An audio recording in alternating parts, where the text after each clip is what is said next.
राहुल गांधी आज लोकसभा में नेता प्रतिपक्ष हैं, विपक्ष के सबसे बड़े नेता माने जाते हैं और पिछले 21 साल से संसद सदस्य हैं।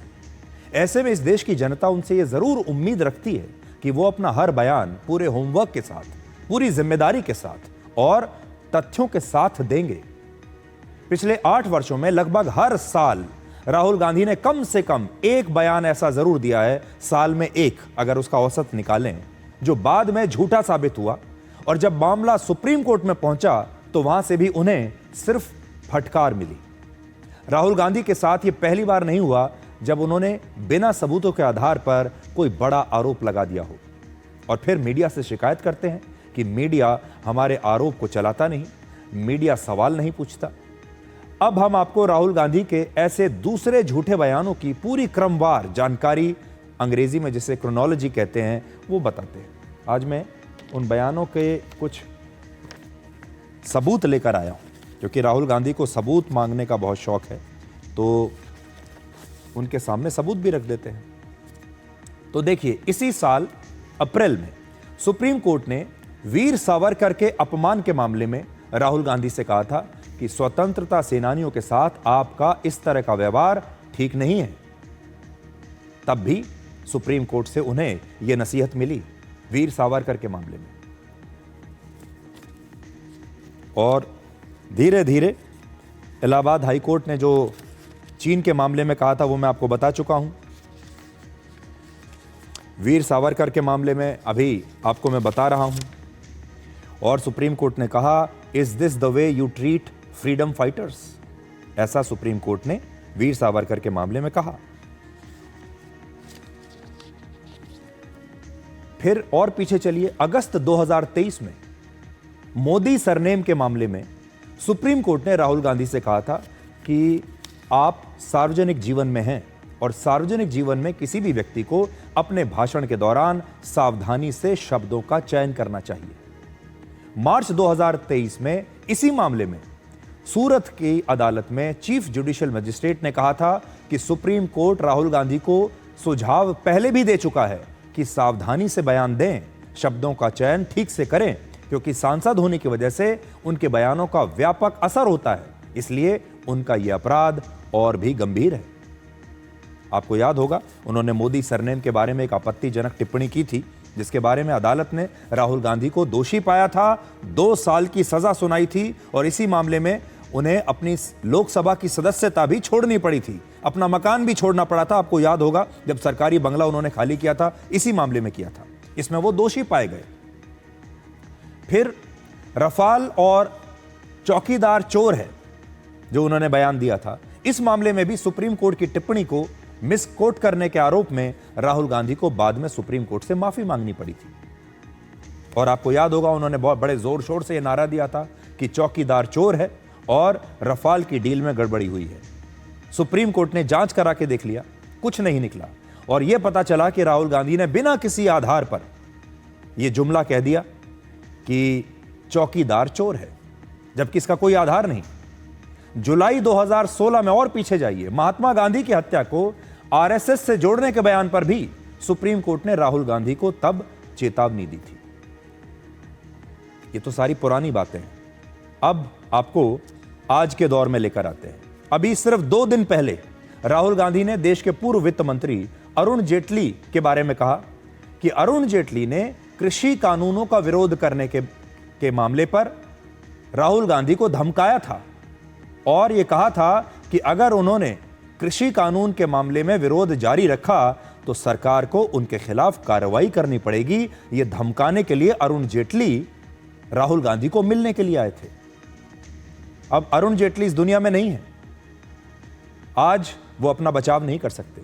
आज वो आकर कह नहीं सकते कि उन्होंने ऐसा कहा था या नहीं कहा था। और राहुल गांधी ने बड़ी चालाकी से अरुण जेटली के नाम पर यह बयान दे दिया। आप देखिए पहले कि उन्होंने क्या कहा था। I remember when I was fighting the farm laws, and he's not here anymore, so really I shouldn't say it, but I will. And Arun Jaitley ji was sent to me to threaten me. And he said, you know, if you carry on down this path, opposing the government, fighting us on the farm laws, we will have to act against you. I looked at him and said, I don't think you know who you're talking to. I don't think you have an idea who you're talking to. अब आप देखिए, ये आरोप राहुल गांधी 5 साल के बाद लगा रहे हैं। आज उनसे एक सवाल ये जरूर मैं भी पूछना चाहूंगा, और ये सवाल आपके दिमाग में भी आएगा कि मान लीजिए अगर हम एक बार को ये कह भी दें, मान भी लें कि अरुण जेटली उनसे मिले होंगे, और इस बारे में अरुण जेटली ने अगर उनसे कहा भी, तो ये बात कहने में उन्होंने 5 साल कैसे लगा दिए? कैसे? अरुण जेटली ने अगर उनसे ऐसा कहा और उन्हें धमकाया, तो ये बात कहने में उन्होंने 5 साल लगा दिए। 5 साल किसका इंतजार कर रहे थे कि यह बात उन्हें आज याद आई है? देश के लोगों को उनसे ये बात पूछनी चाहिए कि अचानक से उनकी ये याददाश्त कैसे जाग गई। और आज अरुण जेटली के जो पुत्र हैं, रोहन जेटली, वो तो राहुल गांधी के इस बयान का जवाब दे चुके हैं, लेकिन आज हम अरुण जेटली के परिवार से जरूर कहना चाहेंगे कि उन्हें भी राहुल गांधी के खिलाफ कानूनी कार्रवाई जरूर करनी चाहिए, जैसे कि बाकी लोगों ने की है। और उन्हें भी राहुल गांधी से सबूत मांगना चाहिए कि क्या सबूत है उनके पास कि उन्होंने एक ऐसे व्यक्ति के बारे में ऐसी अभद्र टिप्पणी की है जो आज इस दुनिया में भी नहीं है, और वो इस बात को साबित करें और वो सबूत लाएं इस बात के कि वाकई अरुण जेटली ने उनसे ऐसी कभी कोई बात कही होगी। और आज अरुण जेटली के परिवार को भी राहुल गांधी के खिलाफ मानहानि का मुकदमा जरूर दायर करना चाहिए। और एक और बयान सुनिए अब आप। पिछले हफ्ते ही राहुल गांधी ने यह भी कहा था कि भारत की अर्थव्यवस्था एक डेड इकोनॉमी है, क्योंकि उसी दिन अमेरिका के राष्ट्रपति डोनाल्ड ट्रंप ने भी भारत की अर्थव्यवस्था को डेड इकोनॉमी कहा था, और राहुल गांधी ने आंख बंद करके उन पर विश्वास कर लिया और उन्होंने कहा कि ये तो बिल्कुल सही कह रहे हैं वो, भारत की जो अर्थव्यवस्था है वो मरी हुई अर्थव्यवस्था है, डेड इकोनॉमी है। ये भी आप बयान सुनिए। Yes, he's right. I mean, everybody knows this, except the Prime Minister and the Finance Minister. Everybody knows that the Indian economy is a dead economy. I'm glad that President Trump has stated a fact. What more do you, why are you asking this question? It is a dead economy. Are you people not aware of this? आपको ये मालूम नहीं है कि Indian economy dead economy है? कोई confusion है आप में? पूरी दुनिया जानती है कि Indian economy is a dead economy, और बीजेपी ने इकोनॉमी को खत्म कर दिया है। ये सारी बातें इसलिए बहुत गंभीर हैं क्योंकि राहुल गांधी के जो समर्थक हैं, उनकी पार्टी के नेता हैं, वो उन्हें भावी प्रधानमंत्री के तौर पर प्रोजेक्ट करते हैं। वो कहते हैं कि राहुल गांधी अगले प्रधानमंत्री हैं, प्रधानमंत्री पद के वो सबसे बड़े दावेदार हैं। अब आप सोचिए, अगर राहुल गांधी प्रधानमंत्री बन गए तो क्या देश उनसे सारे सबूत नहीं मांगेगा? अगर वो ये कहते हैं कि इस देश की अर्थव्यवस्था मृत है, मर चुकी है, किस आधार पर कह रहे हैं? क्या वो आंकड़ों के जरिए इसे साबित कर सकते हैं? अब हम उनका एक और फैक्ट चेक करते हैं, और वो भी देखिए आज के नए आंकड़ों के साथ। इंटरनेशनल मॉनेटरी फंड यानी आईएमएफ ने जुलाई में दुनिया भर की अर्थव्यवस्था के बढ़ने की गति को लेकर नई रिपोर्ट जारी की कि दुनिया भर में जो देश हैं, उनकी जो अर्थव्यवस्थाएं हैं, उनका जो जीडीपी ग्रोथ रेट है वो किस हिसाब से बढ़ने वाला है।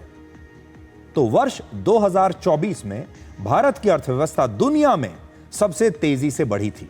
ये आईएमएफ के आंकड़े हैं, मेरे आंकड़े नहीं हैं, और इन पर तो राहुल गांधी को विश्वास करना ही पड़ेगा। फिर इस साल यानी वर्ष 2025 और फिर अगले साल 2026 में भी भारतीय अर्थव्यवस्था की वृद्धि दर दुनिया भर में सबसे तेज बनी रहेगी। ये आईएमएफ का आंकड़ा है और उनका आकलन है। ये दुनिया भर के देश किस गति से आगे बढ़ेंगे, उनकी इकोनॉमी कैसे आगे बढ़ेगी, आपकी स्क्रीन पर है। भारत को आप देखिए कहां भारत खड़ा हुआ है। 6.4% जीडीपी ग्रोथ रेट भारत का बताया गया है। और अमेरिका, जिसके राष्ट्रपति कहते हैं कि भारत की इकोनॉमी डेड इकोनॉमी है, उसकी अपनी जीडीपी ग्रोथ रेट जरा देखिए, वो है 1.9%। अमेरिका के राष्ट्रपति डोनाल्ड ट्रंप के बयानों पर राहुल गांधी आंख बंद करके भरोसा कर रहे हैं, जबकि उसी अमेरिका की जीडीपी वृद्धि दर भारत से काफ़ी पीछे है। ये स्क्रीन पर आप आज देख सकते हैं। और मैं एक पेपर भी लेकर आया हूं, world economic outlook growth projections.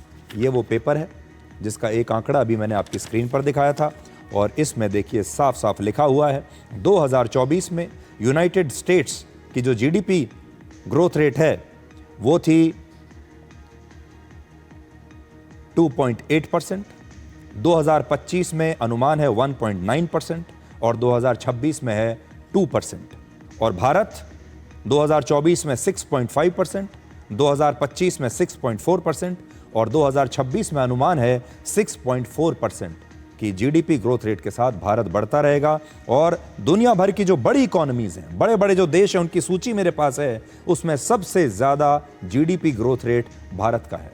इसलिए राहुल गांधी को ये चुनौती जरूर दी जानी चाहिए कि किस आधार पर, किन आंकड़ों के आधार पर वो ये कह रहे हैं कि भारत की अर्थव्यवस्था अब मर चुकी है। जैसे जैसे देश की अर्थव्यवस्था बढ़ रही है, वैसे वैसे राहुल गांधी का इन्वेस्टमेंट भी कैसे बढ़ रहा है, जरा ये भी आप देखिए। बड़ी इंटरेस्टिंग केस स्टडी है। अगर हमारी अर्थव्यवस्था इतनी बुरी है तो इसी अर्थव्यवस्था में राहुल गांधी जो अपना पैसा इन्वेस्ट कर रहे हैं वो कैसे बढ़ रहा है। तो आज वो जिस डेड इकोनॉमी में अपना इन्वेस्टमेंट कर रहे हैं, उसी डेड इकोनॉमी में पिछले 10 वर्षों में राहुल गांधी का निवेश यानी इन्वेस्टमेंट 10 गुना बढ़ चुका है। तो आज मेरे पास वो पेपर भी है, ये देखिए। ये मेरे हाथ में राहुल गांधी का चुनावी हलफनामा है, जैसे आप कहते हैं एफिडेविट।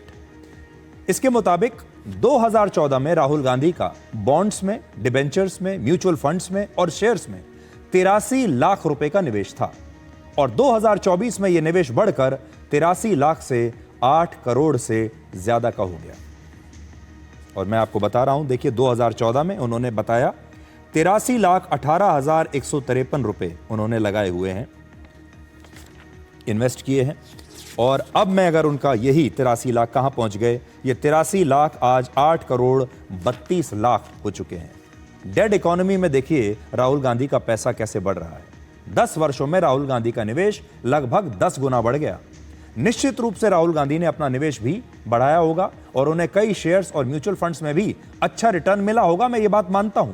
सामान्य तौर पर शेयर्स और म्यूचुअल फंड्स में ज्यादा रिटर्न मिलने के लिए जरूरी है कि देश की अर्थव्यवस्था की हालत अच्छी हो। यानी अगर उन्हें अच्छा रिटर्न मिला भी है, उन्होंने और ज्यादा निवेश भी किया है, तो कैसे हुआ होगा ये सब? ये तभी हुआ होगा जब उन्हें इस इकोनॉमी की वजह से अच्छा रिटर्न मिल रहा है। यदि राहुल गांधी को भारत की अर्थव्यवस्था वास्तव में डेड इकोनॉमी लगती तो वो अपना जो सारा इन्वेस्टमेंट है शायद यहां से निकाल चुके होते और उनका जो इन्वेस्टमेंट है यहां तक बढ़ा भी नहीं होता।